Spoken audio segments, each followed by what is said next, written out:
তোমরা, মরে না হাদিরা,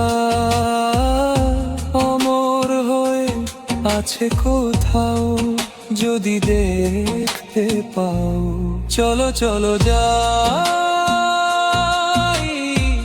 সেই পথে চলো যাই, যে পথে আছে হাদিরাই, সে পথে চলো যাই। সবুজ পাখির ভিড়ে উড়ে যায় তারা, আল্লাহর কাছে কত না প্রিয়, করেছেন জান্নাহ তাদেরই জন্য। চলো চলো যাই, সেই পথে চলো যাই, যে পথে